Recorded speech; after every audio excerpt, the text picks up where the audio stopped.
बिस्मिल्लाहिर्रहमानिर्रहीम, अस्सलाम वालेकुम। मैं समी इब्राहिम हूँ और इस वक्त मेरे साथ सदीक जान है, इमरान वसीम है, फ़ख्र रहमान है, जुल्करनैन है और ये वो लोग हैं सारे जो सुप्रीम कोर्ट को कवर करते हैं, उसकी जैसे हम कहते हैं ना ईची बीची को समझते हैं। और अभी चीफ जस्टिस साहब नए आए हैं। कल जो कुछ भी अदालत में हुआ पूरी कौम ने देखा, आज भी दिन गुजरा उनका। तो ज़रा बात करते हैं कि चीफ साहब ने जो 2 दिन गुजारे हैं वो कैसा माहौल रहा, क्या इससे मैसेज हमें मिल रहा है और आने वाले वक्तों में चैलेंजेस और क्या उनकी बॉडी लैंग्वेज बता रही है, और इसके साथ कुछ सरगोशियाँ, कुछ अंदर की खबरें, आपको मज़ा आएगा। तो सबसे पहले जुल्करनैन, कल सारा दिन अदालत की कार्रवाई होती रही और जजेस ज़्यादा बोले, वकील कम बोले। ऐसा लग रहा था कि जजेस एक दूसरे को सुना रहे थे और बीच में जो वकील थे वो तो बेचारे बस सिर्फ सुनने वाले थे, केस उनका बना रहे थे। तो क्या कहते हैं आप, और आज भी कैसा दिन रहा? देखिए, आज तो बड़ा ठंडा दिन रहा, या मैं कहूँगा कि प्रैक्टिकली सुप्रीम कोर्ट का आज का दिन ज़ाया हो गया कल की इतने लंबे शो की वजह से, जिसमें 2 दफ़ा इंटरवल भी हुए और बोतल चिप्स वाला कोई नहीं आया लेकिन वो चलता रहा काम।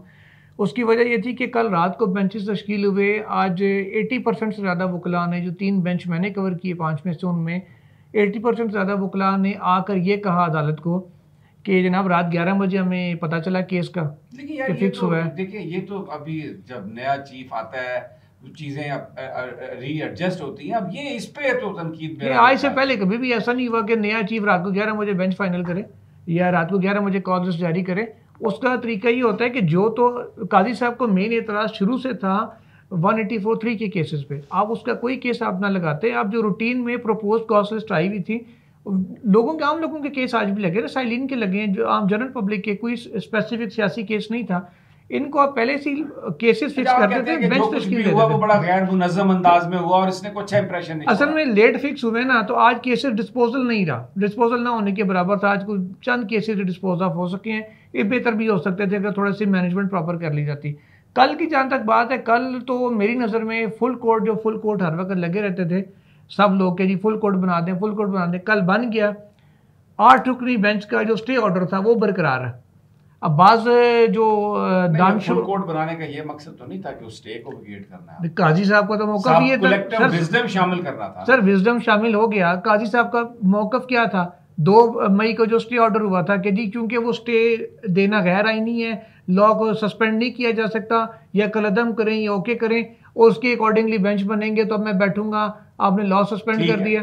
अब कल बात जहां पर भी मौका मिले प्लीज आप जंप इन करें। ऐसा नहीं है कि एक बोलता रहे और दूसरा इंतजार करे। अच्छा, अब मैं छोटी सी बात सुन लें, छोटी सी बात। जुल्करनैन साहब नाराज हो जाते हैं, प्रोग्राम छोड़ के चले जाएंगे, नहीं जंप इन करेंगे, जाना नहीं है। देखिए फिर आपका प्रोग्राम खराब हो जाएगा। हम कहते हैं कि वो बात मुकम्मल कर, जुमला पूरा कर लूं। वो चीज ये कि कल जब काजी साहब ने आखिरी इंटरवल के बाद जब वो आए तो उन्होंने आके कहा कि जी मैंने बाहर अपने साथी जजी से बात की है कि मैं आपसे मशवरा कर लूं। तो मुझे सरदार तारिक साहब और एजाज साहब ने कहा जी कानून ना भी हो तो भी आप हमसे मशवरा कर सकते हैं, इसमें कोई ऐसी पाबंदी तो नहीं है।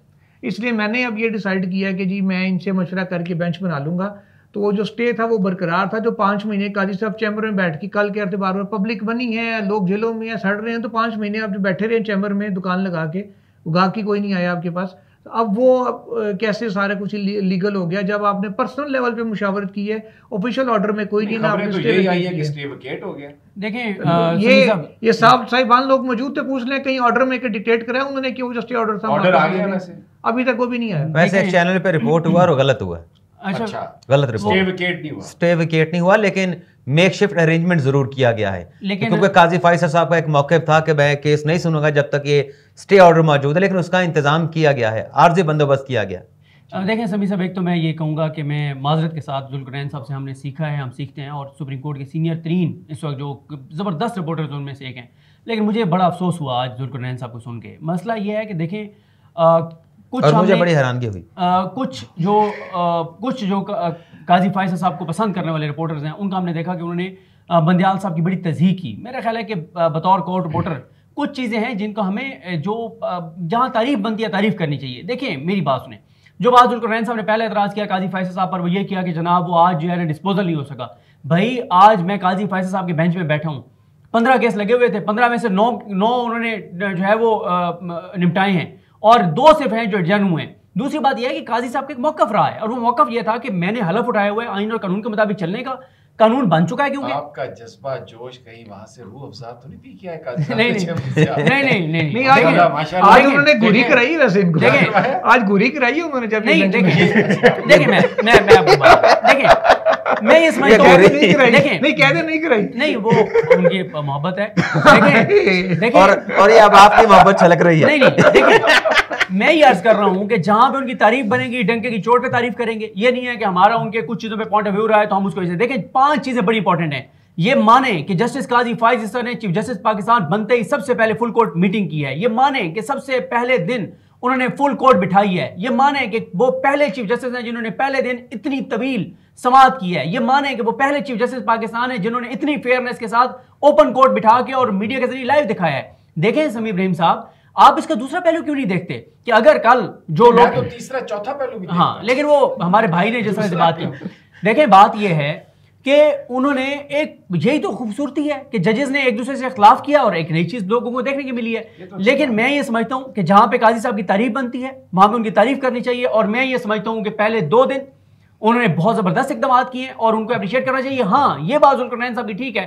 कि उनको अक्सरियत हासिल नहीं हुई और वो जो स्टे है वो खारिज नहीं हो सका या वो वापस नहीं लिया जा सका। लेकिन मैं तो हूँ उधर से वसेब से सरायकी सर बात ये है कि पता क्या कहते हैं, आखिरी जुमला मेरा सदीक जान दिल होते दही जैसे अगला भी कदर पहचान है। नहीं ये पहचानते तो आजकल नहीं है लोग। लेकिन मैं आखिरी जुमला ये कह दूं कि ये क्यों ये समझा जा रहा है कि काजी फैसल साहब ने फुल कोर्ट बिठाया था अक्सरियत लेने के लिए। कब उन्होंने कहा कि मैं अक्सरियत लेने के लिए? उन्होंने कहा कि फेयरनेस के लिए। और अगर एक बात मैं और आपको बता दूं, अगर काजी फैसल साहब अकलियत में आ जाते हैं और अक्सरियत उनके पॉइंट ऑफ व्यू के खिलाफ फैसला देती है तो सर ये उन पर तनकीद नहीं बनती, ये उनकी तारीफ बनती है। सर बात नजर आ रहे हैं। सबसे पहले तो मैं जनाब सदीक जान साहब से इख्तलाफ और फिर उन्होंने कोर्ट किया जुल्करनैन साहब को, उनके साथ इख्तलाफ। ये कहना कि काजी के पास अक्सरियत नहीं थी कल का फैसला विकेट करने की। काजी साहब कहें यार, जज चलें काजी साहब कह लें। ये कहना कि उनके पास अक्सरियत नहीं थी, ये बात बिल्कुल गलत है।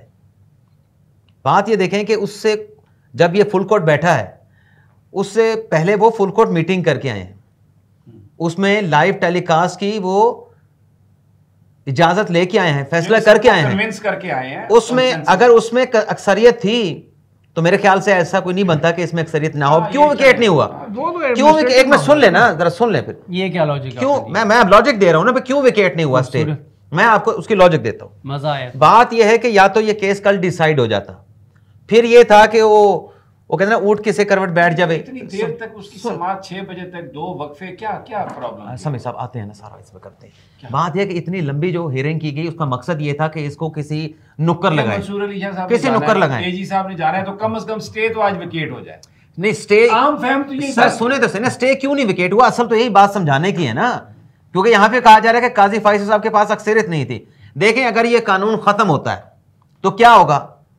सवाल यह है कि क्या 13 अप्रैल की जगह के ऊपर पोजीशन चली जाएगी, जो फैसले हुए हैं उन पे क्वेश्चन मार्क आ जाएगा। अटॉर्नी जनरल ने भी कहा कि वो तो क्लोज हो गई सारी ट्रांजैक्शन, ठीक है ना, वो तो काजी साहब वो कहा, लेकिन फैसला नहीं हुआ उस पर, क्योंकि हतमी ऑर्डर में आपने वो चीजें लिखनी है कि पास्ट एंड क्लोज ट्रांजैक्शन, ठीक है।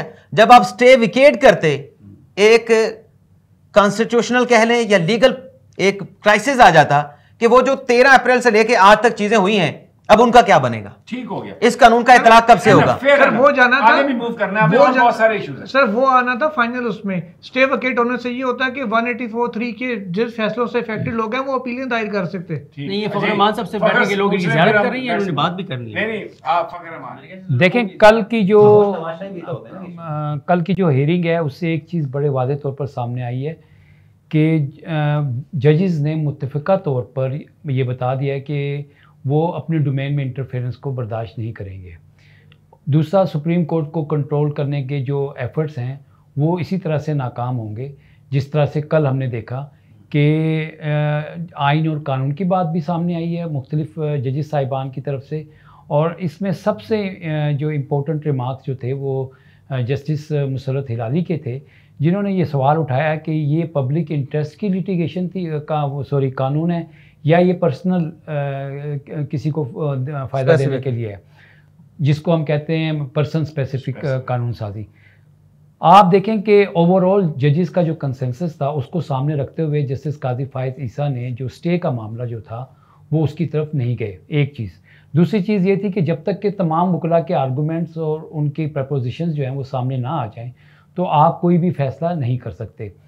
तीसरी बात ये है कि for the first time Pakistan की एक अवाम ने सुप्रीम कोर्ट के अंदर क्या होता है वो उनके सामने आ गया, और किस तरह से किस जज का कितना जुडिशियल प्रोप्राइटी था वो भी सामने आ गया। कुछ लोगों को सीखने में मिला। जी हाँ, देखने के अब काजी, मैं आपको बताता हूँ कि जब अगर आप कंपेयर करें कि चीफ जस्टिस इफ्तिखार चौधरी जो थे वो जब बहाल हुए थे तो उनसे क्या तवक्कुआत थी, और काजी फायद ईसा जो अब इस मनसब पर आए हैं उनसे क्या तवक्कुआत हैं।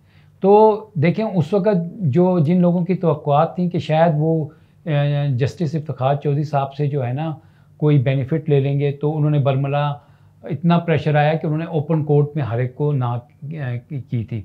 इसी तरह से यहाँ पे अब काजी फायद ईसा साहब जो थे पिछले कई महीने से अपने चैम्बर में काम कर रहे थे। उसकी वजह क्या हुई थी? उसकी वजह ये थी कि जब वो पार्लियामेंट में गए थे उसके बाद जो उनके ऊपर आया और ये कहा कि this was against judicial propriety, तो उनके पास एक सोचने का टाइम आया।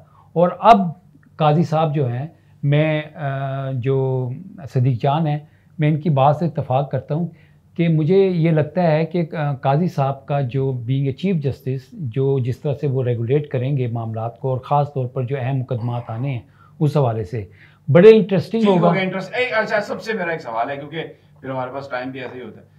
कल वो जो उन्होंने हवाला दिया अपने इख्तियारात के हवाले से, तो रिकॉर्डेड केस अब ये इफ्तिखार चौधरी साहब ने लिया था सुओ मोटो, और वो उनके मेंटोर हैं, उनको सीधा चीफ जस्टिस बना के वो लेके आए। और भी बहुत सारी मिसालें थी, लेकिन वो क्या मैसेज देना चाह रहे थे कि मैं बिल्कुल रूथलेसली मुहासबे पर बिलीव करता हूँ, और गलत सही बात कोई भी करे इर्रिस्पेक्टिव ऑफ द फैक्ट कि वो कौन है, मुझ में इतनी हिम्मत है कि मैं वो, तो क्या ये बता रहा है? और ये बड़े चैलेंजेस उनके जो हैं वो क्या? देखिए, मैं इसमें आपको बता दूं अपना पॉइंट ऑफ व्यू। रेकॉर्डिंग के मामले के ऊपर जिस तरह से उन्होंने रेफरेंस दिया कि 6.5 अरब डॉलर का पाकिस्तान को नुकसान हो गया, और इसके अंदर अगर अपील का हक होता रिव्यू करने का तो शायद ये पाकिस्तान जो है इस नुकसान से बच सकता था। रिकॉर्डिंग की यहाँ पे अगर आप एग्जांपल कोट कर रहे हैं कि जस्ट के जी 184(3) में अपील का राइट जो है ना किसी को मिल जाए, तो ये सॉरी टू से मैं इस बात से एग्री नहीं करता। इमरान वसीम, मेरे ख्याल से जो काजी फायद साहब ने सिर्फ अपने मेंटोर के हवाले से बात नहीं की, उसने माजी के सुप्रीम कोर्ट के जजेस के बारे में भी बात की। उन्होंने जुल्फ़िकार अली भुट्टो केस के हवाला भी दिया। इसके अलावा माजी में कहा कि माने आप, हमारी ईगो तो इतनी बड़ी हो गई है, तो कबर इतना ज़्यादा हो गया है, माने हमसे गलतियां हुई हैं।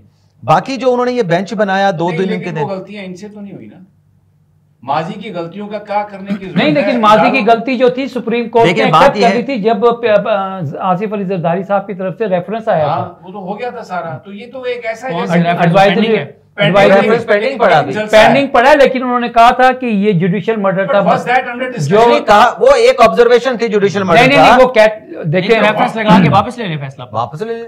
वो जो चीफ जस्टिस जो अब दुनिया से रुखसत हो गए, नसीम अली शाह जो थे, उन्होंने ये बात कही थी, उन्होंने माफी भी मांगी सर, वो फैसला वापस ले लेना। सर बात है कि किसी के मानने से ऑब्जर्वेशन देने से चीज फाइनल नहीं होगी जब तक रेफरेंस पे फैसला ना आए। देखिए, ये बात जो उन्होंने, ना तो काजी फायद साहब उन बेंचेस में थे, ना उनका उससे अमल दखल था। समीर साहब, मेरा ख्याल है क्या just to, I mean what नहीं, देखिए समीर साहब, वो भुट्टो केस वाला फैसला थोड़ा सा आउट ऑफ कॉन्टेक्स्ट कोर्ट हुआ है। वो काजी साहब के एग्जैक्ट अल्फाज ये थे कि भुट्टो वाले केस में जो आया था फैसला वो इख्तिलाफ राय पे मबनी था, लेकिन जब रिव्यू आया, क्योंकि रिव्यू में मार्जिन थोड़ा सा, रिव्यू में वो मुतफिक है, वो बेसिकली इस कॉन्टेक्स्ट में बात कर रहे थे। उन्होंने वो फैसले के ऊपर, मेरिट के ऊपर कोई कमेंट नहीं किया। बल्कि उसका एक एंगल ये भी था कि जब वो ख्वाजा तारिक रहीम या इम्तियाज सदीकी साहब ने कुछ अदालती फैसलों का हवाले दिया, उन्होंने कहा कि पहले आप अपना केस पुट करें, केस मेड आउट करें, फिर आप अदालती फैसलों का हवाला दें।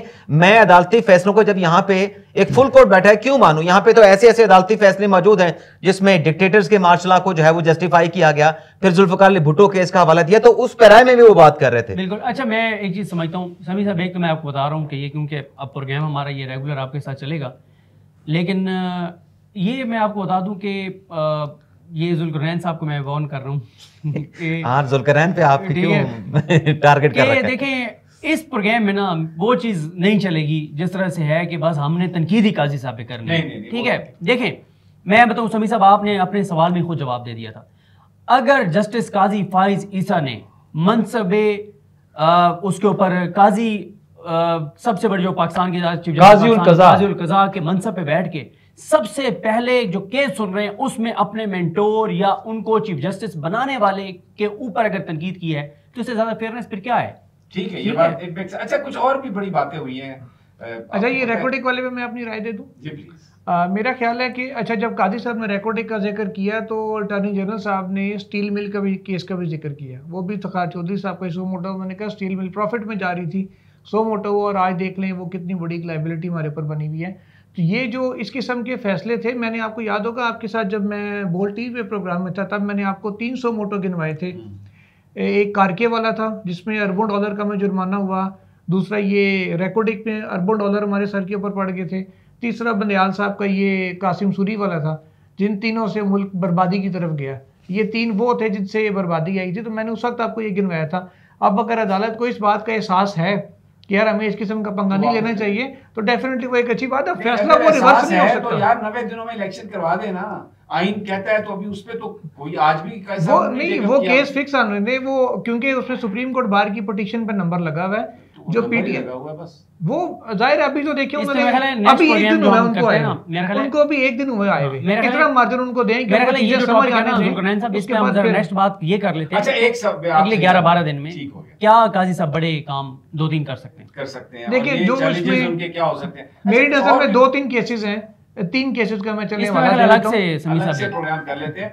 एक वो बयान फरमाइए कि आज बहुत कहानियां उधर सुनने में, क्यों देखें ग्रुपिंग तो है हमारी सुप्रीम कोर्ट में, माजी में रही, सहाफियों में भी है, बहुत सारे हमारे दोस्त हैं, बड़े खुश भी हैं, कुछ बेचारे उदास भी हैं, लंबे लंबे चेहरे लेके फिर रहे हैं। और कल मैं ये सुन रहा था कि कुछ लोग तो ऊपर जा पहुंचे उधर काजी साहब के साथ कमेटी रूम के बाहर, और वहां पर बड़ी हलचल। वो कुछ खबर है या बस एम ही है बात? क्योंकि मुझे तो बहुत बहुत पर जराए से ये पता चली। नहीं है, वो 1-2 जर्नलिस्ट जो थे, ठीक है, वो चले गए और वो काजी साहब के साए के पीछे पीछे चलते हुए चले गए। और बाद में जब वो फुल कोर्ट का मीटिंग के लिए जजेस साहिबान आ रहे थे तो उनमें से कुछ जजेस साहिबान को इतराज़ भी हुआ, क्योंकि वो वीडियो बना रहे थे। इतराज़ में क्या बात थी? इतराज़ ये था कि वो वहाँ पे जर्नलिस्ट का होना या मीडिया कवरेज नहीं होती, मीडिया कवरेज नहीं थी, वीडियो बनती है तो किसी ने जाती उसके लिए बनाई होगी, मैं तो कहीं देखा भी नहीं। जाती की बात नहीं, वहाँ तक पहुँचना जो है वो आउट ऑफ बैरियर्स जो है ना, वो एक बहुत बड़ा इशू। वहाँ तक आप नहीं जा सकते। नहीं, वो जजेस के चैम्बर्स हैं और वहाँ पे आपने अगर जाना है तो जो जज आपको बुलाएगा उसकी इजाजत के साथ जाएंगे। मीडिया की वहाँ पे एक्सेस नहीं, मीडिया अलाउ नहीं है। जजेस में और सियासतदानों में फर्क होता है यार। एक तो जेलसी होता है लोगों में, अब जेलसी किसी के साथ ताल्लुक है वो उसका हाथ पकड़ के ले जाए। मैं आपको कोई ये बात गलत है कि कोई हाथ पकड़ के लेके गया था, खुद गए थे, मैं भी वहाँ पे था, मैं चाहता तो मैं भी उस लिफ्ट में बैठ सकता था यार। आप विटनेस है, आप मैं चाहता अंदाजा करें यार, मैं चाहता उस लिफ्ट में खुद भी बैठ सकता था। लेकिन बात यह है कि वहां पे ये हुआ कि मैं उधर से गुजर के गया जहां पे आप जाते हैं रिसेप्शन पे, और आपने अगर किसी जज के चैम्बर में जाना है, किसी से मुलाकात करनी है, तो आप वहां से पहले पैगाम भिजवाते हैं, वहां से ऊपर से परमिशन आती है, फिर आप परमिशन आती है तो आप लिफ्ट में बैठ के जिस चैम्बर में जाना है तो वहां पे जाते हैं, और किसी तरह जा भी नहीं सकते। तो क्योंकि वहां पे एक इवेंट था, नीचे चीफ साहब ने आना था, काजी फैसल साहब ने, उनका इस्तकबाल के लिए पूरे मुलाजमीन वहां पे इकट्ठे हुए थे, अफसरान वहां पे ठहरे थे। मैंने वो बंदियाल साहब की भी जब वापसी थी, हल्फ उठाने के बाद जो उन्हें गार्ड ऑफ ऑनर दिया गया, खोसा साहब को दिया गया, मैंने वो कवर किया वहां पे। तो आज भी उसी मकसद के साथ वहां पे गए थे, तो मैंने अपना सिर्फ वही मकसद पूरा किया, क्योंकि हम ऊपर नहीं जाते जब तक परमिशन के बगैर। तो मैंने जब वो पूरा किया, वो सारा कवर, जैसे काजी फैसल साहब गाड़ी से उतरे हैं, प्राइवेट गाड़ी में आए थे अपनी जाती गाड़ी में, और फिर अंदर आए, फिर उन्होंने एक यूं कह लें कि मुलाजिमिन के साथ एक मुख्तसर सा खिताब भी किया, और वहाँ पे उन्हें गुलदस्ता भी पेश किया गया। जब वो अपनी मतलब चैम्बर की तरफ जाने लगे, लिफ्ट में बैठने लगे, मैंने वहाँ पे अपना कैमरा बंद किया और मैं अपने रास्ते और वो अपने रास्ते, मैं ऊपर नहीं गया क्योंकि मुझे पता था कि इससे आगे मेरी हदूद खत्म है। हुआ क्या ऊपर जो हुआ वो फिर जुल्करनैन को बताया फिर साफियों ने, लेकिन मैं ऊपर इसलिए नहीं गया क्योंकि हम जब भी जाते हैं परमिशन लेके जाते हैं, तो मैंने मुनासिब नहीं समझा, तो मेरी अपनी अखलाकियात क्या है जो कह ले मैंने मुनासिब नहीं समझा। अच्छा समीर साहब, ऐसे आपस की बात है, साकिब निसार साहब के दौर में मेरा और इमरान का बहुत आना जाना था। उनकी चैम्बर की जानिब से, उनके स्टाफ की जानिब से नीचे रिसेप्शन पे हिदायत थी कि यार ये लोग जब भी आए ना इनको आपने मना नहीं करना।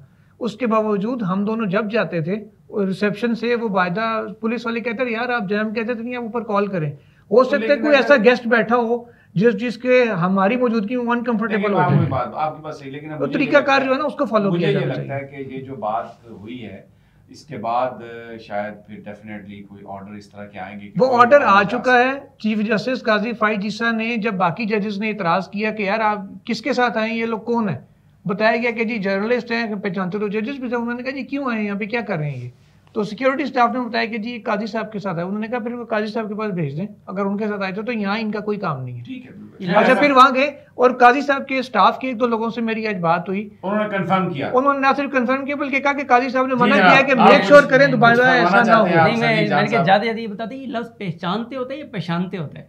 पहचानते वो ये 2-3 दिन बाद वो लोग कहेंगे काजी साहब तो अब हमें पहचानते ही नहीं है। यार आप राजा रियाज ना बने, आप जुल्करनैन बने यार। हाँ यार ये बड़ी जबरदस्त बात। महाराज जी ये हमारी गुफ्तगू और ये सिलसिला मुस्तकिल बुनियादों पर जारी रखेंगे। अब अगले प्रोग्राम में इंशाल्लाह आपको बताएंगे कि क्या चैलेंजेस बड़े इस वक्त काजी फाइज जीसा साहब के उनके सामने हैं और लोग उनसे क्या तवक्को करते हैं, वो क्या कर पाएंगे, क्या कर सकेंगे, ये तो वक्त ही बताएगा। लेकिन हमारा एनालिसिस जारी रहेगा। और एक बात कि ये बिल्कुल किसी की दिल आज़ारी के लिए कुछ नहीं है। हमारी अदलिया हमारे लिए बहुत उसका हम एहतराम करते हैं, सारे जजेस हमारे लिए बहुत काबिल एहतराम है, लेकिन जो एक्शन है, जो गुफ्तगू है, वो हमारा काम ही है कि उस पर हमने तबसरा करना और बात करनी है। अगले प्रोग्राम तक इजाज़त, अल्लाह ने